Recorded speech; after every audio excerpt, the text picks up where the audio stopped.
ലഹരിക്കെതിരെ ക്യാമ്പയിനുമായി PC Vishnunath MLA 11-ന് പദയാത്രയോടെ ക്യാമ്പയിന് തുടക്കം കുറിക്കും. ക്യാമ്പയിന് തുടക്കം കുറിച്ച് 11 മുതൽ എല്ലാ പഞ്ചായത്തുകളിലും ജനജാഗ്രത യാത്ര എന്ന പേരിൽ പദയാത്രകൾ നടക്കും.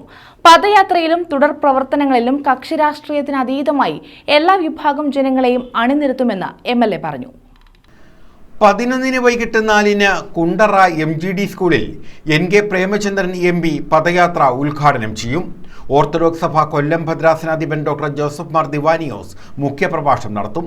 ത്രിതല പഞ്ചായത്ത് അംഗങ്ങൾ, വിവിധ സാമൂഹ്യ സാംസ്കാരിക രാഷ്ട്രീയ സമുദായ സംഘടനാ നേതാക്കൾ തുടങ്ങിയവർ പങ്കെടുക്കും. സ്കൂളുകൾ, കോളേജുകൾ, ലൈബ്രറികൾ, ക്ലബ്ബുകൾ, റെസിഡൻസ് അസോസിയേഷനുകൾ തുടങ്ങി എല്ലാ വിഭാഗം ജനങ്ങളെ ഉൾക്കൊള്ളിച്ചുകൊണ്ടാണ് പദയാത്ര സംഘടിപ്പിക്കുന്നതെന്ന് PC വിഷ്ണുനാഥ് MLA പറഞ്ഞു. എല്ലാ വിഭാഗം ജനങ്ങളെയും ഉൾക്കൊള്ളുന്ന ഒരു ലഹരി വിരുദ്ധ അല്ലെങ്കിൽ മയക്കുമരുന്നിനൊക്കെ എതിരായിട്ടുള്ള ഒരു ക്യാമ്പയിൻ നമ്മൾ ആരംഭിക്കാൻ ആഗ്രഹിക്കുന്നു. അതിൻ്റെ ഭാഗമായിട്ട് നമ്മുടെ നിയോജക മണ്ഡലത്തിൽ വരുന്ന ഏപ്രിൽ 11 മുതൽ 17 വരെ, കാരണം ഒരു നിമിഷം പോലും നമുക്ക് ഇക്കാര്യത്തിൽ മാറ്റിവെക്കാനില്ല.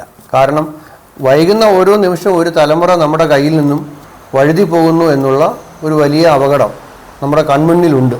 ഇപ്പോൾ ജനങ്ങളെ സംബന്ധിച്ചിടത്തോളം അവർക്കൊരു ധൈര്യം കൊടുക്കേണ്ടതായിട്ടുണ്ട്. ഇക്കാര്യത്തിൽ പലപ്പോഴും പല കാര്യങ്ങളും അറിയുന്നവർ പോലും പറയാൻ മടിക്കുകയാണ്. കാരണം ഇത് പറഞ്ഞാൽ പുറത്തു പോകുമോ, ഈ മാഫിയ വലിയ കരുത്തുള്ളവരാണ്, അവർ ആക്രമിക്കുമോ, ഉപദ്രവിക്കുമോ, കുട്ടികളെ ആക്രമിക്കുമോ എന്നൊക്കെ ഉള്ളൊരു ഭയത്തിൽ പുറത്തു പറയാൻ മടിക്കുന്നവരുമൊക്കെ ഉണ്ട്. അതുകൊണ്ട് ജനങ്ങൾക്കാകെ ഒരു ധൈര്യം കൊടുക്കുക എന്നുള്ളതും ഒരു പ്രധാനപ്പെട്ട കാര്യമാണ്. അപ്പോൾ അതുകൊണ്ട് നമ്മൾ 11-ാം തീയതി മുതൽ ഒരു പഞ്ചായത്തിൽ എല്ലാ ആളുകളെയും കക്ഷി രാഷ്ട്രീയത്തിന് അതീതമായി എല്ലാവരെയും സംഘടിപ്പിച്ചുകൊണ്ട് സാമൂഹ്യ സംഘടനകളുടെ സാന്നിധ്യം ഉറപ്പുവരുത്തിക്കൊണ്ട് മാധ്യമങ്ങളുടെ പിന്തുണ എല്ലാം അഭ്യർത്ഥിച്ചുകൊണ്ട് നമ്മളൊരു ജനജാഗ്രതാ യാത്ര say no to drugs, say no to violence എന്ന മുദ്രാവാക്യത്തിൽ നമ്മൾ സംഘടിപ്പിക്കുകയാണ്.